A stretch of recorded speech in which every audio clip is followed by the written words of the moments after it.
Hey guys, very good morning to all of you. Welcome to this channel. I wish you all are good. Guys आज है 26 अगस्त, ठीक है।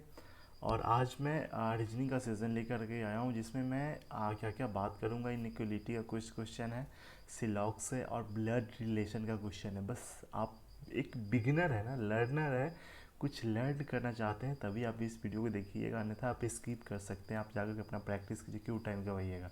लेकिन अगर आपको ये देखना है कि एग्ज़ाम में कैसे अटैम्प्ट करना है, कैसे क्या करना है, क्योंकि हाल ही में RRB PO के एग्ज़ाम में मैं देखा हूँ, मतलब थोड़ा सा अगर ध्यान से वहाँ पे आपको ये नहीं है कि हाँ फाइट करना है, वैसे ही बच्चा मतलब इधर उधर कम स्कोर करके आ गया है ना। तो थोड़ा सा ये आपको पेशेंस के साथ किस तरह का क्वेश्चन आपको अटैम्प्ट करना है, नहीं करना है, ठीक है। आइए हम डिस्कस करते हैं सबसे पहले। और कैसे किसी क्वेश्चन को जल्दी सॉल्व करना है ना, मैं मास्टर नहीं बना सकता हूँ आपको, लेकिन ये ज़रूर बता सकता हूँ कि हाँ आप एग्ज़ाम कैसे क्रैक कर सकते हो।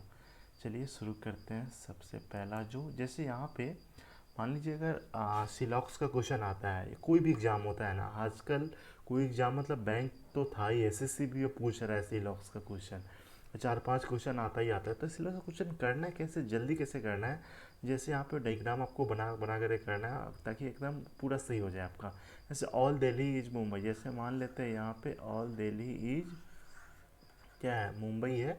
No Mumbai is Kolkata. देखिए मुंबई का रिलेशन अगर कोलकाता से है ना तो ये दिल्ली है, इसका भी रिलेशन इसके साथ नहीं होगा। ये चीज़ हमेशा आपको ध्यान में रखना है। ऑल मुंबई इज चेन्नई, और सारा सारा मुंबई जो है वो क्या है, चेन्नई है, ठीक है। अब क्वेश्चन ये कंक्लूजन क्या कहा जा रहा है कि सम दिल्ली इज कोलकाता। सम दिल्ली जो है कोलकाता कहाँ पे है, तो इस दोनों के बीच जब इसी का इसके साथ रिलेशन नहीं है तो दिल्ली का कोलकाता के साथ कभी हो सकता है, कभी नहीं हो सकता। तो ये वाला आपका गलत हो जाएगा। अगला क्या दिया हुआ है कि नो दिल्ली इज कोलकाता। अच्छा नो दिल्ली इज कहाँ गया, दिल्ली यहाँ पे। अच्छा कोई मुंबई अगर कोलकाता नहीं है तो कोई दिल्ली भी जो है वो भी कोलकाता नहीं है, तो ये वाला आपका क्या हो जाएगा, सही हो जाएगा। ये चीज़ हमेशा आपको ध्यान में रखना है ना। जब इसका ही रिलेशन इसके साथ नहीं हो, दिल्ली मुंबई के अंदर है ना, तो इसका भी इसके साथ रिलेशन नहीं ही होगा। ओके ना, ठीक है। नेक्स्ट क्वेश्चन जैसे यहाँ पे देखते हैं, एक और है। जैसे यहाँ पे ऑल प्लग इज वायर, सारा सारा प्लग जो है, जैसे ये प्लग है, पूरा का पूरा प्लग जो है क्या है, वायर है। And some switch is plug, some switch is plug, ठीक है। Some button is switch, some button is switch. अब कंक्लूजन क्या कहा जा रहा है, some button are plug, some button are plug ये है, इस दोनों के बीच में कोई रिलेशन है यहाँ पे नहीं है, तो गलत हो जाएगा।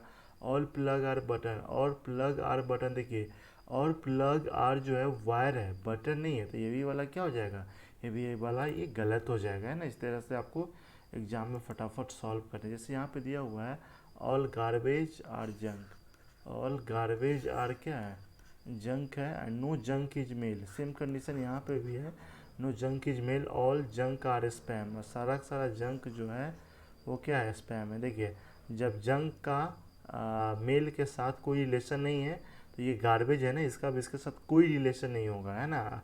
और उस तरह से पूछा जाएगा कि कोई गार्बेज मेल नहीं है तो सही भी हो जाएगा, है ना। All garbage are spam, all garbage are spam. देखिए सिंपल सा बात है, ये स्पैम जो है इतना बड़ा है ना, और गार्बेज इतना छोटा है, इसी के अंदर में तो हो ही रहा है ना, तो ये वाला क्या हो जाएगा, सही हो जाएगा। Some spam are mail, some spam are mail, ऐसा तो कहीं कुछ कहा ही नहीं जा रहा था, ये वाला क्या हो जाएगा, गलत हो जाएगा। एक सही हो जाएगा, एक गलत हो जाएगा। अब यहाँ पे क्या गया भाई, अब कुछ इनिक्वलिटी का क्वेश्चन है। जैसे मान लीजिए ये अगर आपका है, कहीं क्या करते हैं ना, अगर बीच में कॉमा दे देता है ना तो लगते हैं अरेंज करने, अच्छा कि हाँ ठीक है अरेंज करेंगे तो उसके बाद ये करेंगे, उतना आपको करना ही नहीं करना है। जैसे क्या कहा जा रहा है यहाँ पे, डायरेक्ट कंक्लूजन देखिए, वाई टी से बड़ा है तो वाई कहाँ पे है, यहाँ पे वाई एस से बड़ा है और एस टी से बड़ा बराबर है, मतलब ये सही हो जाएगा। सिंपल सा बात है, अगर वाई जो है एस से बड़ा है, एस जो है टी से बड़ा या बराबर है, तो y जो है t से बड़ा होगा या नहीं होगा, है ना। ये वाला मेरा सही हो जाएगा। तो ये आपको लिखना नहीं है, डायरेक्ट आप ये ऐसे करके थोड़ा सा प्रैक्टिस कीजिएगा तो हो जाएगा। r t से बड़ा है, r यहाँ पे है ना, r t से देखिए r s से बड़ा और s t से बड़ा है बराबर है, तो ये भी वाला क्या हो जाएगा, मेरा सही हो जाएगा। तो इस तरह से सीधा आपको फटाफट कर लेना है। नेक्स्ट जैसे यहाँ पे देखते हैं क्या है, जे एम से बड़ा या बराबर है, जे कहाँ पे, जे यहाँ पे है, जे एल से बड़ा या बराबर है और एल बराबर एम है। देखिए अगर इसको अगर हम लिखेंगे तो कैसे लिखेंगे, ऐसे ही लिखेंगे ना, बराबर एम, है ना। देखिए तो जे जो है एम से बड़ा भी है और बराबर भी है ना, तो ये वाला वर्ड मेरा क्या हो जाएगा, सही हो जाएगा। और पी एल से बड़ा है तो पी यहाँ पे है तो पी एम से बड़ा है और एम बराबर एल है। अगर ये ऐसे करते हैं, पी जो है एम से बड़ा है, एम बराबर एल है, तो यहाँ पे अगर ये दोनों बराबर है, इससे ये बड़ा है, इसका मतलब क्या हो गया, पी है एल से भी बड़ा हो जाएगा। तो ये चीज़ आपको लिखना नहीं है, डायरेक्ट ये करना है कि पी एम से बड़ा है, एम बराबर एल है, तो ये भी वाला आपका क्या हो जाएगा, सही हो जाएगा। इस तरह से आपको टाइम बहुत ही ज़्यादा कम लगने वाला है। ब्लड रिलेशन मत पूछो, मत पूछो यार। होता क्या है कि अगर ढंग से बन गया तो ठीक है, नहीं तो एकदम एग्जाम में 3 नंबर का रहता ही रहता है ना। आइए देखिए ये वाला बहुत प्यारा सा क्वेश्चन है, कैसे इसको सॉल्व करना है आपको, बस तरीका देखिए, समझते जाइए। जैसे क्या कहा जा रहा है यहाँ पे, 8 पर्सन है एक परिवार में, है ना, 8 लोग हैं एंड 3 जनरेशन है। 3 जनरेशन का मतलब क्या होता है, 1 2 3 इस तरह से, मतलब दादा होगा, माता पिता होगा और भाई बहन हो जाएगा, 3 जनरेशन। एंड 2 मैरिड कपल है, इसमें 2 विवाहित मतलब मैरिज कपल, पति पत्नी है। अब क्या कहा जा रहा है, M is the father in law of Q, है ना, M is the father in law of Q, Q who is the mother of O, है ना, यहाँ पे ये दिया हुआ है Q is the mother of O. तो जैसे ये हम कर सकते हैं, Q is the mother of. एक चीज़ मैं बता दूँ, जब भी कोई फीमेल को डिनोट करना होगा ना तो सर्कल बनाएंगे, मेल को डिनोट करना होगा तो स्क्वायर बनाएंगे, है ना। तो यहाँ पे क्या कहा जा रहा है कि M is the father in law of Q. देखिए अगर इसका फादर इन लॉ मतलब ससुर जी कब हो सकता है, मतलब हस्बैंड का बाप, मतलब उसके पापा जी है ना, तो ये कौन हो जाएगा, M is the father in law. तो इसका भी जेंडर क्लियर है कि ये हो जाएगा, ठीक है।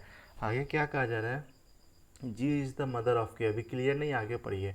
S is the sister in law of, Q is the sister in law of के। देखिए क्यू जो सिस्टर इन लॉ का मतलब क्या होता है, एक तो साली होता ही होता है और एक हस्बैंड का बहन होता है ना, उसको भी बोलते हैं सिस्टर इन लॉ। तो Q is the sister in law of के। देखिए यहाँ पे 2 केस, इसी बार भी पीओ में इसी तरह का क्वेश्चन फंसा दिया था।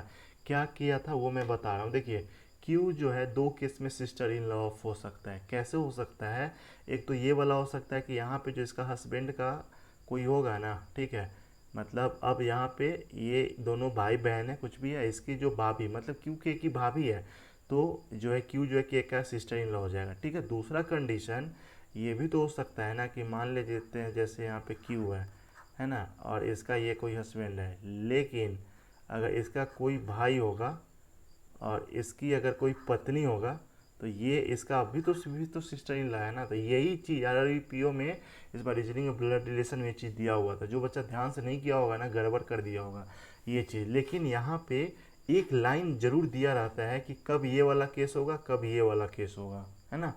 यहाँ पे दिया हुआ जी द, ठीक है, Q the sister in law of K by, Q does not have any sibling. अगर ये वाला केस होता ना तो क्यू का कोई सिबलिंग मतलब भाई बहन है, लेकिन ये कहा जा रहा है क्यू का कोई भाई बहन नहीं है, इसका मतलब कि ये कहाँ पे हो जाएगा, यहाँ पे हो जाएगा, है ना। आपको समझ में आ रहा है, जैसे यहाँ पे एक लाइन ये दे दिया हुआ ना, Q does not have any sibling, S is the sister in law of V, S is the sorry son in law V. अब कहाँ पे V and O are opposite अभी नहीं है, चलिए यहाँ पे आते हैं। अब क्या दिया हुआ है, के इज द अंट ऑफ पी, मतलब के इज द अंट ऑफ पी, मतलब के क्या हो जाएगा, ये अंट कब होगा, जब इसका कोई बाल बच्चा होगा ना। पी के बारे में क्या कहा जा रहा है, P who is the only daughter of S, P is the only daughter. अगर ये डॉटर है तो ये क्या हो जाएगा, ओनली डॉटर मतलब केवल डॉटर है, तो ये सन हो जाएगा किसका, तो एस का, है ना, एस का, तभी तो ये होगा ना। अब आगे क्या कर रहा है, S is the son in law V, S दामाद कब होगा वी का, जब वी यहाँ पे हो जाएगा ना, ठीक है, क्यू का माता पिता कुछ भी हो जाएगा। And V and O are opposite gender, मतलब ओ अगर मेल है, हाँ ओ मेल है, तो वी क्या हो जाएगा, फीमेल हो जाएगा। कितना लोग हो गया, 2 3 5 2 7, एक लोग और है। और क्या, जी इज़ द मदर ऑफ के, जी इज़ द मदर ऑफ के मतलब क्या हो जाएगा, जी इज़ द मदर ऑफ के। इसमें क्या कहा गया था, 2 मैरिज कपल है, एक मैरिज कपल यहाँ, दूसरा यहाँ पे 8 लोग वो भी गया, है ना, यही तो था। तो ब्लड रिलेशन का क्वेश्चन ना इस तरह से आपको सॉल्व करना है ताकि आप क्वेश्चन में फंसो नहीं, है ना, क्योंकि अगर आ जाता है तो 3 मार्क्स आ जाता है, नहीं आता तो एकदम बोकस हो जाता है ना। गाइस ये प्रोसेस कैसा लगा, अच्छा लगा जरूर आप इसको शेयर करें। चैनल पे पहली बार है तो आप सपोर्ट करें, चैनल को सब्सक्राइब करके। चलिए मिलते हैं नेक्स्ट वीडियो। और हाँ, वोकैबुलरी का सेशन नहीं देखते तो डेली 7 बजे आता है, वो भी जा करके आप देखिए, है ना। चलिए मिलते हैं नेक्स्ट वीडियो, बाय बाय।